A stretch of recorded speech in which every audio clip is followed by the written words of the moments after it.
Hi everyone and welcome to Axel's Classics, a podcast about amazing classical music. Maybe you love the genre, but you would like to learn more about the background of the pieces, or maybe you don't know any classical music at all and you're just looking for a place to start. Well, you've definitely come to the right place, and I hope that together we can enjoy some beautiful classical music.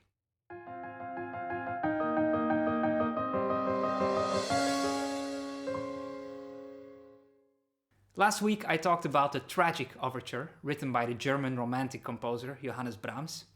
If you haven't listened to that one, I recommend you do that before you listen to this one. It's kind of a double episode, and the first one just contains more information about his style of composing, different techniques, and the form of the piece, the sonata form. So last week we experienced Brahms as a serious composer. It's already in the name, right? The Tragic Overture. But this week we listened to the academic Festival Overture. Of course, Brahms still uses the same traditional styles and techniques of composition, like counterpoint, if you remember, two or more melodies being played at the same time and still fitting together. And there's also a traditional structure. But this one is much funnier, even a bit cynical. Brahms received an honorary doctorate from the University of Breslau, which is now situated in Poland and called Wrocław. And I hope I pronounced that correctly. But Brahms was never actually a university student, so it was more to celebrate him as a composer. Now, as a thank you, he wrote this piece, and everybody expected a serious composition, especially because of the whole academic nature of the event.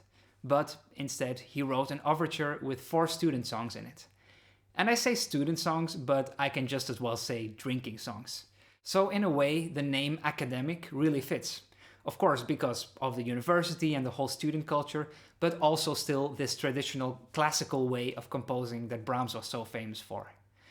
At the time, it was a bit controversial because some of the student songs had political meaning, but over the years it's grown into a very popular concert piece. The melodies are fun and easy to recognize, and the piece lasts about 10 minutes, so it's also very easy to listen to. And that's exactly what we're going to do right now. It starts with an introduction that sounds a little bit like a march.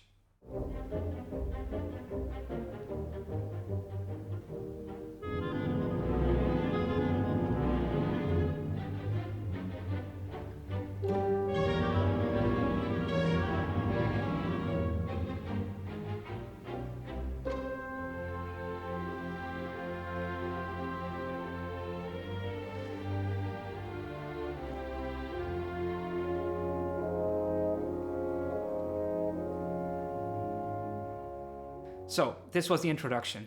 And maybe good to know is that Brahms also uses these themes later in the piece to connect the different student songs to each other.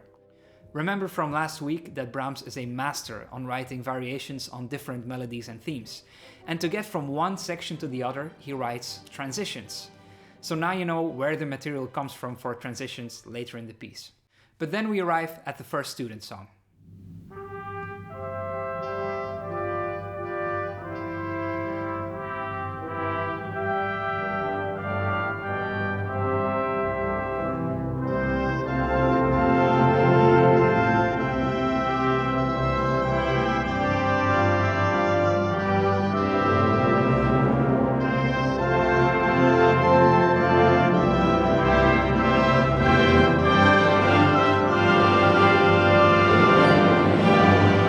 So this melody belongs to the song Wir hatten gebaut ein staatliches Haus, which translates to we have built a stately house. Doesn't sound political at all. And this is what the original sounds like. Wir hatten gebaut ein staatliches Haus und drin auf Gott vertrauet, trotz Wetter, Sturm und Graus. And after this first student song, the introduction is over and we go on to the exposition. Last week I talked about the sonata form in music and its different parts or sections. The exposition, the development, and the recapitulation, with also sometimes an introduction before everything and a coda at the very end. The exposition presents the themes, the musical material. Here we already heard some in the introduction, but Brahms uses them again and combines them in a really masterful way.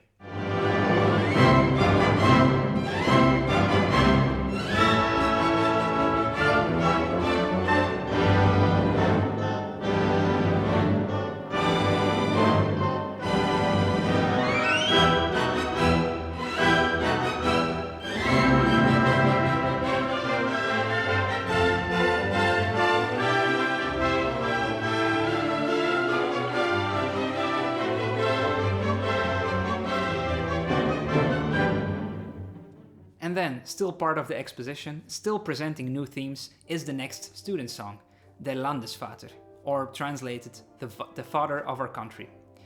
This is what it originally sounds like. Hört, ich sing das Lied der Lieder, hört es meine deutschen Brüder, alles wieder froher Chor. And only a small part is actually used by Brahms. Here you can hear it in the overture, first played by the violins and later by the oboe.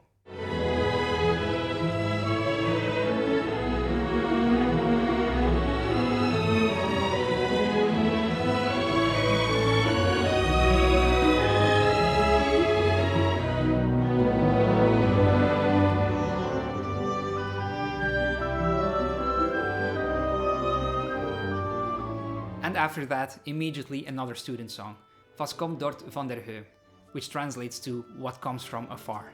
And it sounds like this. Was kommt dort von der Höhe? Was kommt dort von der Höhe? Was kommt dort von der ledernen Höhe? Sa, sa, ledernen Höhe. Was kommt dort von der Höhe? Brahms writes it first for the bassoon, then the oboe takes over, and eventually the whole orchestra.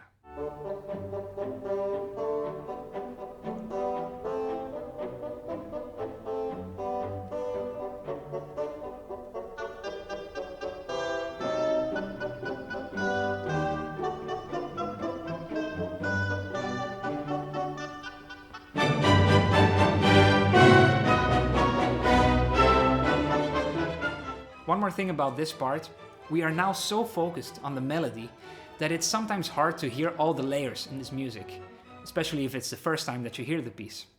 So I'm gonna repeat a small part, and I want you to really pay attention to the horns in the background. They actually have a really cool part, and it's full of wild outbursts.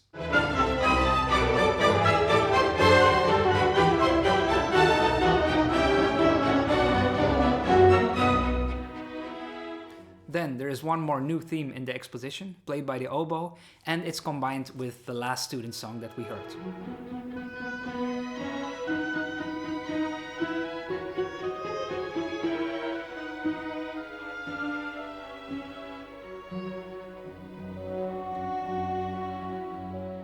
And then we finally get to the next section, the development. And usually the development, well, it develops musical material. So melodies and themes that we heard before. And that's also what happens here, but not as extensive as you would expect. Brahms used the development more as a transition to get to the next part, the recapitulation. The whole reason for this development section is actually to modulate. And modulating in music means going from one musical key to another one. And the one he wants to go to is C major. Now, if you don't know what this means in music, I'll show you quickly. Brahms starts the piece in a minor key, which has kind of a sad characteristic. But at the ending, he wants a major key, which sounds much happier. Remember the title, it's a Festival Overture. So to do that, he writes a loud and fast transition. Let's listen.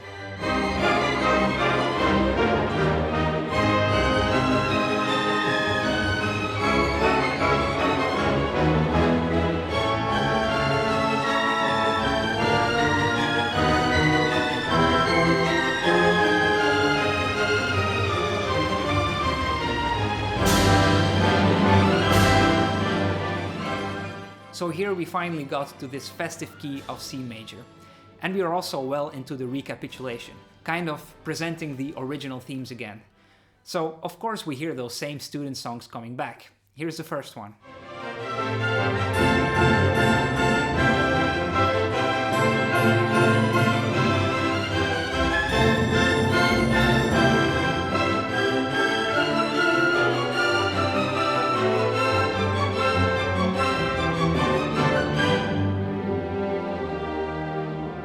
And then the second one, Landesvater.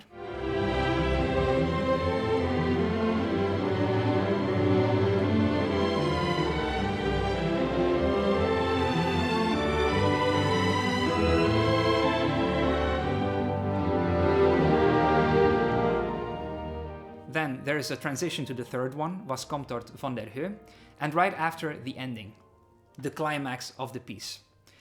And it's a new song that we haven't heard before. This one is called Gaudeamus Igitur. It's a very old song, originally sung in Latin, and actually still used today in some universities. Maybe you'll recognize it. Enjoy this last bit of this amazing overture. So, still the repeat of the third song and the introduction of the fourth and last student song. But first, I want to thank you for listening to this episode, and I really encourage you to listen to the full overture. You'll really start to recognize the themes everywhere in all the variations and all the different layers of this composition. It's very interesting. Here's the ending.